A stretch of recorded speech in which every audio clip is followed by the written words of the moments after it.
Bonsoir. Je te retrouve avec beaucoup de plaisir, une fois de plus, car le désir d'être sauvé nous rapproche. Aujourd'hui, nous verrons, si mon peuple, juste avant, prions. Notre Seigneur et notre Dieu, combien nous sommes heureux de te retrouver, de nous tenir à l'ombre de tes ailes. Combien nous sommes heureux de découvrir la vérité, de nous aider à l'accepter, car la vérité, c'est Jésus. Cet esprit, conduis-nous dans la connaissance au nom de notre Sauveur et pour ta gloire éternelle. Amen. Allons dans le livre de 1 Roi, chapitre 18, versets 36 à 38. Au moment de la présentation de l'offrande, Élie le prophète s'avança et dit, Éternel, Dieu d'Abraham, d'Isaac et d'Israël, que l'on sache aujourd'hui que tu es Dieu en Israël, que je suis ton serviteur et que j'ai fait toutes ces choses par ta parole. Réponds-moi, Éternel, réponds-moi, afin que ce peuple reconnaisse que c'est toi, Éternel, qui es Dieu, et que c'est toi qui ramènes leur cœur. Et le feu de l'Éternel tomba, et il consuma l'holocauste, le bois, les pierres et la terre, et il absorba l'eau qui était dans le fossé. Quand tout le peuple vit cela, ils tombèrent sur leur visage et dirent, c'est l'Éternel qui est Dieu, c'est l'Éternel qui est Dieu. Tu as vu que j'ai lu le verset 39. C'était tellement bon. J'ai été gourmand. Oublie le verset 39, on le verra prochainement. Que notes-tu? La prière, j'insiste là-dessus. Est-ce que tu vois, la prière commence comment? Écoute bien, prends ta montre. Je ne vais pas regarder et tu m'enverras par WhatsApp, s'il te plaît, combien de secondes ça a pris la prière. D'accord? Ou bien minutes. OK? Merci, fais-moi un petit clin d'œil, ça te coûte rien. Je lis la prière à partir du moment où Élie commence à prier. Éternel, Dieu d'Abraham, d'Isaac et d'Israël, que l'on sache aujourd'hui que tu es Dieu en Israël, que je suis ton serviteur et que j'ai fait toutes ces choses par ta parole. Réponds-moi, Éternel, réponds-moi, afin que ce peuple reconnaisse que c'est toi, Éternel, qui es Dieu, et que c'est toi qui ramènes leur cœur. Stop! Voici la longueur de la prière. Et qu'est-ce qui se passe? Le feu est descendu du ciel, il consume l'animal, c'est-à-dire que l'animal a disparu. Le bois, les pierres, l'eau, tout a disparu. Pourquoi j'insiste là-dessus? Il y a des personnes, lorsqu'elles prient, maman, tu as le temps de faire une sieste.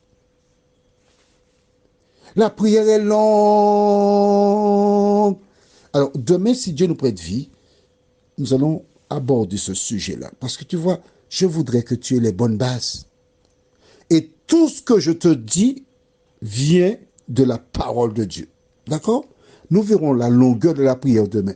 Je n'ai parlé dans un autre domaine, mais là, c'est important parce que j'ai déjà abordé ce sujet et j'ai quelqu'un avec qui j'ai prié. Lorsqu'il a commencé à prier, je me suis endormi.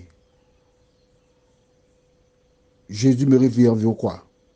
Sans exagération, hein? 10 minutes plus tard, elle priait toujours. Ah, j'ai presque rien perdu, quoi. Ok. Alors, pourquoi Dieu a-t-il exaucé Élie si rapidement?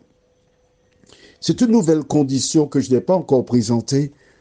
Moi, je dois tout te dire, mais il y a tellement de choses à te dire. Je fais de mon mieux. D'accord? On va dans 2 Chroniques, chapitre 7. Le roi Salomon avait fait construire le temple pour l'Éternel. Jusque-là, ils adoraient Dieu sous une tente. Ils construisirent un temple et à l'occasion de la dédicace, il fit différentes requêtes à Dieu. Tu peux trouver ça dans le livre de 2 Chroniques, chapitre 6 aussi. On le trouve dans le livre de Rois. Et Dieu répondit à Salomon, et nous lisons dans 2 Chroniques, chapitre 7, les versets 12 à 14.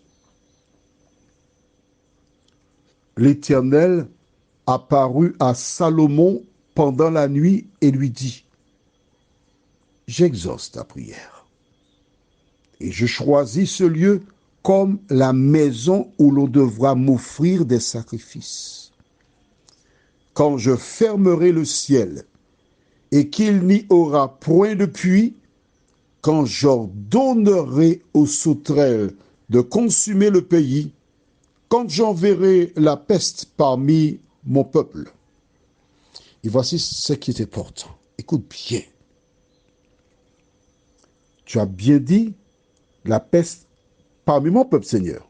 Bon, il nous faudra identifier qui est le peuple de Dieu. D'accord? Cela s'adresse qu'au peuple de Dieu. On est d'accord? C'est ce qui est écrit là. Verset 14.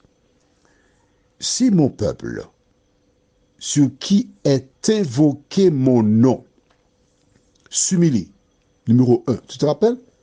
Le pharisien qui bombait sa poitrine. Je te loue, Seigneur, parce que je fais ci, je fais ça. Je ne suis pas comme les païens, etc. Non. Disqualifié. Si mon peuple sur qui est évoqué mon nom s'humilie. 1. Prie. On a vu déjà des conditions. Troisièmement, et cherche ma face. Et s'il se détourne de ses mauvaises voies, je l'exaucerai des cieux, je lui pardonnerai son péché et je guérirai son pays. Pour les nouvelles personnes qui ne sont pas familières aux différents codes de la Bible, j'espère qu'elles ont le cahier, mais si tu entends pour la première fois cet audio, sache qu'il faut avoir un cahier au moins de 300 pages. Une pointe et une Bible. Chaque fois que tu t'apprêtes à écouter l'audio, tu as des références jusqu'en haut. Donc, exemple, tu marques dans le cahier 15 juin, tu marques les références, c'est-à-dire 1 Roi 18, versets 36 à 38.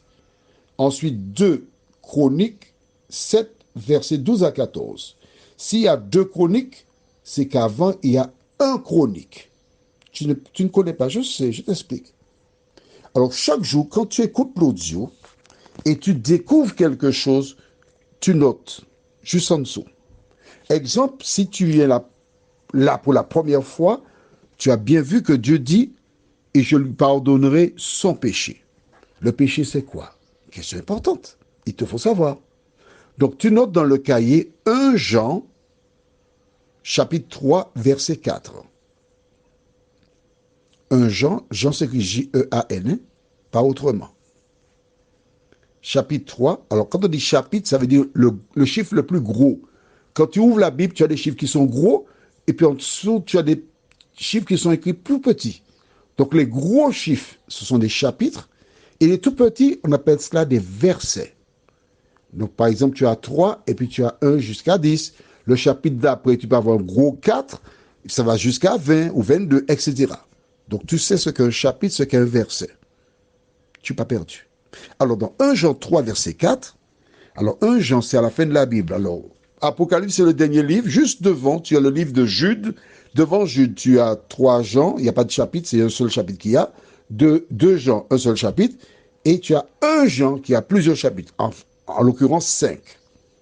Donc tu cherches 1 Jean, chapitre 3. Alors il y a Jean aussi qui est dans les évangiles. C'est pas Jean. Il faut qu'il y ait un devant le Jean.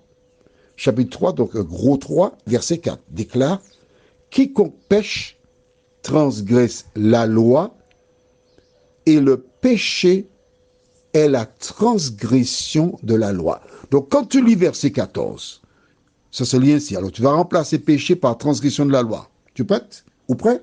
On y va. Si mon peuple, sur qui est invoqué mon nom s'humilie, prie et cherche ma face, et s'il se détourne de ses mauvaises voies, je l'exaucerai des cieux. Je lui pardonnerai ses transgressions de la loi et je guérirai son pays. Il pardonnera parce que tu t'es engagé à ne plus recommencer. Écris encore dans le cahier, Lévitique 20, verset 26. Qui fait partie du peuple de Dieu? Lévitique 20, verset 26. Tu as trouvé? On y va. Vous serez saints pour moi, car je suis saint, moi, l'Éternel. Je vous ai séparés des peuples, afin que vous soyez à moi. Voilà. Je vous ai séparés des peuples. Donc, le saint fait partie du peuple de Dieu. Nous verrons cela demain si Dieu nous prête vie. Prions. Notre Seigneur et notre Dieu, combien nous sommes heureux de revenir vers toi. Et demain, nous verrons dans la parole qui fait partie du peuple de Dieu. Cela nous permettra de comprendre pourquoi tu as exaucé Élie aussi rapidement. Merci de nous garder dans ta paix et dans ta grâce. Merci de nous aider à mettre en pratique tout ce que nous lisons. Nous t'en prions au nom de Jésus et pour ta gloire éternelle. Amen. Demain, si Dieu nous prête vie, nous partirons à partir de ce verset, à savoir Lévitique 20, verset 26, pour que tu saches qui fait partie du peuple de Dieu. Je te souhaite une bonne nuit dans les bras de ton Sauveur.